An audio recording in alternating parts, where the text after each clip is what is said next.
They call him Agam Rinjani, but few understand the depth of that name. He's not a famous athlete or government officer. He's the man who climbs down when others hesitate. The rescuer who ties himself to ropes and rappels into the abyss. Not for money, but for human lives. In October 2024, Irish hiker Paul Farrell slipped and fell while descending Mount Rinjani, missing for over 36 hours. His case made international headlines. Search teams scoured the rugged trails to no avail, until Agam volunteered to search remote, vertical terrain others deemed too dangerous. And there, clinging to life, Paul Farrell was found. Dehydrated, shaken, but alive. He later said in media interviews, "If not for Agam, I wouldn't be here today." But Paul was only one among dozens Agam had helped. Some survived, some didn't. But he tried every time. In June 2025, a Brazilian hiker named Juliana Marins fell into a 600-meter deep ravine. It was one of the most dangerous rescues in Rinjani's history. And Agam didn't hesitate. He descended, tied to a rope, through mist and crumbling stone. This isn't a story of a man climbing mountains. It's about a man who became one. If you believe true heroes are built from hardship and service, subscribe to this channel and join us in following Agam's extraordinary path. After graduating from Universitas Hasanuddin in Makassar, Agam joined a student mountaineering club. One day, a junior invited him to climb Mount Rinjani in Lombok. Just a casual hike, he thought. But on his second trip, everything changed. A trekker tragically drowned in the hot springs near Segara Anak Lake. Agam helped recover the body, trekking in silence, carrying death through sacred slopes. That moment pierced something inside him. Not fear, but calling. He stared at his return plane ticket and, without thinking, ripped it in half. He wasn't going back. Instead, he drifted to Bali, the island of gods, not for leisure, but out of instinct, guided by nothing more than faith. With no savings, no job, and no plan. He arrived with only Rp10, a dusty backpack, and a mind full of uncertainty. He could have called home, asked for help. But Agam wanted something deeper. To discover what life would give if he asked for nothing. What happened next would test his humility, his pride, and his endurance. Hungry, broke, and lost in Bali, Agam stumbled upon a small warring lalapan, a street food stall. All he wanted was to eat. Instead, he offered to help, wiping tables, washing plates, sweeping the floor. In exchange, the kind warring owners gave him food and a mat to sleep on behind the stall, next to gas cylinders and empty crates. It wasn't much, but it was enough. Agam didn't complain. He scrubbed dishes like he was scrubbing his past. He had no mountain, no home, but he had purpose. Eventually, he went to Universitas Udayana, not to enroll, but to wander, hoping to find a familiar face. Miraculously, he did. A fellow nature club friend from Makassar recognized him and offered him a roof. One day, a student from Jakarta asked if anyone could guide him up.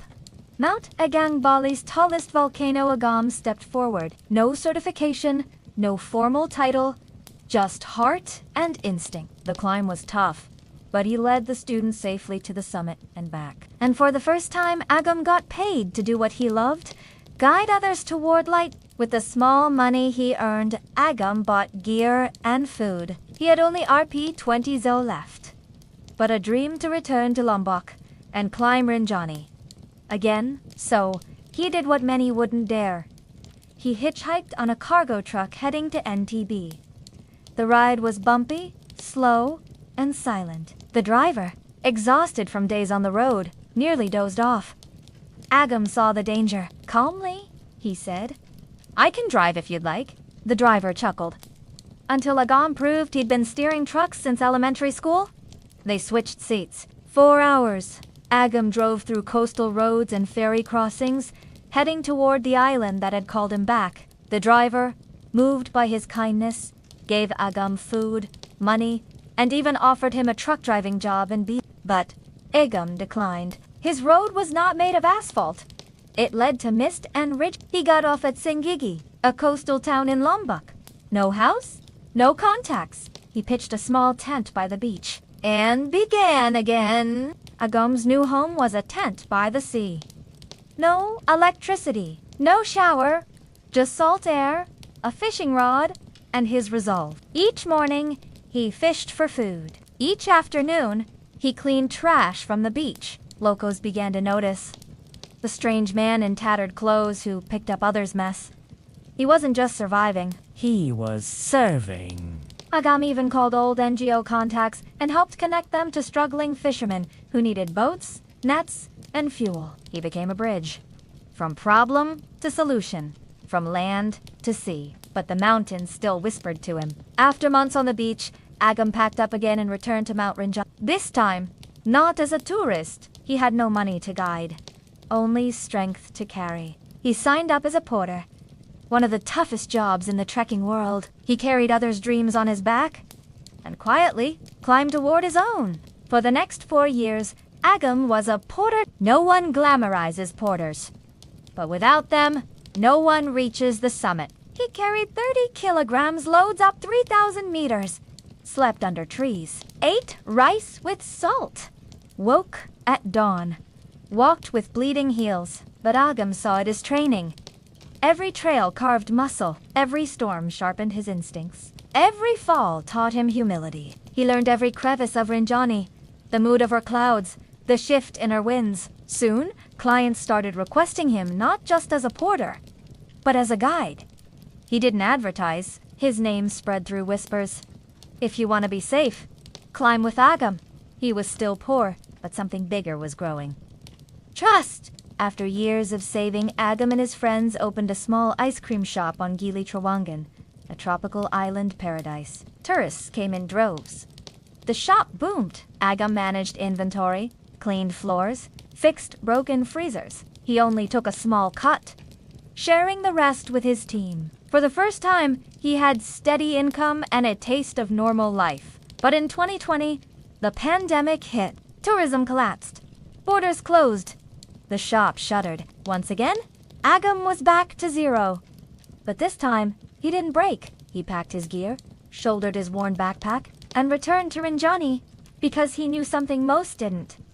Mountains are always open. When the world slowed down during the pandemic, Agam's steps became firmer. With no tourist to guide, he shifted focus inward, toward the mountain, and the people who lived around it. He saw how many porters lacked training, how some couldn't read trail maps, give first aid, or communicate with foreign climbers. And he thought, if I want Rinjani to be safer, I need to start here. So he began teaching, not in classrooms, but on trails, by firesides, under makeshift tarps. He taught survival tactics, responsible trekking, basic rescue, and the importance of environmental care.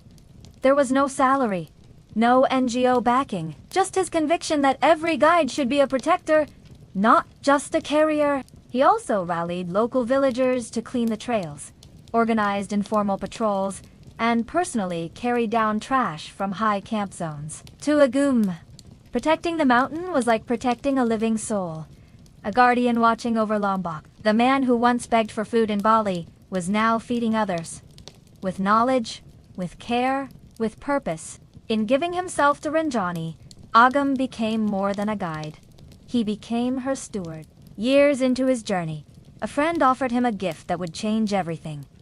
A small piece of land near Sambalun, the gateway to Mount Rinjani. Agam didn't hire contractors or buy fancy materials. Instead, he gathered wood from the mountains, branches, planks, bamboo scraps, and built his own home by hand. A 4-by-3-meter wooden cabin. It wasn't much. A tin roof, a sleeping mat, a cooking fire. But to Agam, it was a kingdom, a place where he could finally root himself. There, he planted vegetables, raised chickens, hosted lost hikers, brewed coffee at dawn, and watched the fog roll in from the crater rim. It wasn't just shelter. It was a sanctuary, a base of operations where he could dream bigger. From this hut, he launched a training circle for young porters. He offered them free use of his gear, hot meals, and guidance. And as they sat under the stars, listening to him speak, they didn't see a poor man. They saw a mentor. Agam had finally found something no city could offer. Belonging. In June 2025, disaster struck. Brazilian hiker Juliana Marins fell into a 600-meter deep ravine on the slopes of Mount Rinjani. The news spread like wildfire. Rescue seemed impossible. Terrain was too steep, visibility low, and weather worsening. But Agam didn't hesitate. With ropes tied around his waist, headlamp lit, and prayer in his breath, he descended into the abyss. For hours, he rappelled through crumbling rock and swirling mist. When he reached Juliana, she had already passed. But he didn't cry. He wrapped her body gently, murmured a prayer in the wind, and stayed with her all night, tied to the cliff face so she wouldn't be alone. The next day, he led the recovery, guiding others down and back up. It took 3 days. Photos of Agam kneeling beside Juliana's covered body went viral. The world called him a hero. But Agam didn't post anything. He returned home, sat on his bench, sipped his tea, and said only this: life is temporary. Dignity should be permanent. So why did he never leave Lombok? Agam wasn't born there. He had no family roots. But something about Rinjani had spoken to him in silence. A deep spiritual connection. Not just admiration. He says the mountain taught him everything he didn't learn in school. How to listen, how to wait, how to serve without ego, and most importantly, how to stay when everything tells you to run. There were times he was tempted to return to take high-paying jobs in Bali. But each time he packed his bags, the mist would roll over the valley. And he stayed. Agam says, Lombok doesn't need another investor, or a tourist, or a hero. It needs caretakers. People willing to get dirty, to walk slowly, to mend trails instead of chasing likes. He never chased fame.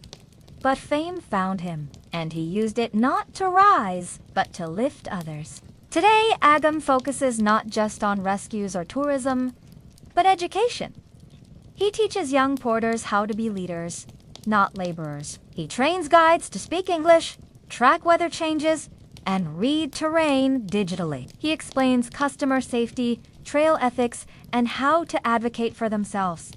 But he doesn't stop there. Agam also visits schools in nearby villages, speaking to children about nature. He brings damaged gear, broken ropes, muddy boots, and shows them that every scar tells a story, that they too can grow from nothing to something. He tells them success isn't about wealth. It's about impact. It's not measured by what you climb, but who you help climb with you. With help from volunteers, Agam is working on a Rinjani Rescue Training Center, a dream where local youth can earn certifications, climb safely, and own their future. He's not building hikers. He's building guardians. Many hikers ask him, "Is Agam Rinjani your real name?" He laughs. It's not. His full name isn't on his ID card, but over time, people started calling him Agam of Rinjani, and the name stuck. Because no matter where he sleeps, no matter what he does, he belongs to the mountain. He doesn't have a uniform, no badge, no formal rank. But when someone goes missing, everyone calls him police, SAR, tour, operators, local guides, because they know Agam doesn't hesitate. He doesn't climb for glory. He climbs because it's what the mountain asked of him. And now, generations of hikers speak his name with reverence. Not as a savior, but as a reminder that kindness, grit, and humility can build legends. So who is Agam Rinjani? He is the man who tore his ticket home. The boy who washed dishes for rice. The porter who became a protector. The guide who knelt beside the fallen. The voice that turned echoes into education. He had no inheritance, no privileges, only conviction. And from that, he built a life that now lifts hundreds, perhaps thousands. Agam doesn't need medals. His reward is every climber who returns safely, every young porter who now speaks with confidence, every mountain trail walked with respect. So next time you hear of someone lost on a volcano, remember the name Agam Rinjani, not because he climbs for glory, but because he never leaves anyone behind. If this story touched you, share it, subscribe. Let's keep telling the stories of real heroes the world rarely sees. Each morning, Agam wakes to a view that money can't buy. Misty hills, soft winds, the distant crater of Rinjani glowing in the morning light. He sips coffee, sharpens his machete, and checks weather patterns on his radio. Some days, he guides. Some days, he teaches. Some days, he just sits, listening to the mountain's rhythm. He's built emergency shelters, installed signposts, cleaned up crash sites, and every hiker who meets him leaves a little more human than when they arrived. To him, this life isn't lonely. It's aligned. He could live in the city, take influencer deals, build a YouTube channel, but Agam says, if I go viral, who will clean the mountain? His impact is not online. It's on the ground, in the hearts of those who pass through Rinjani's sacred trails.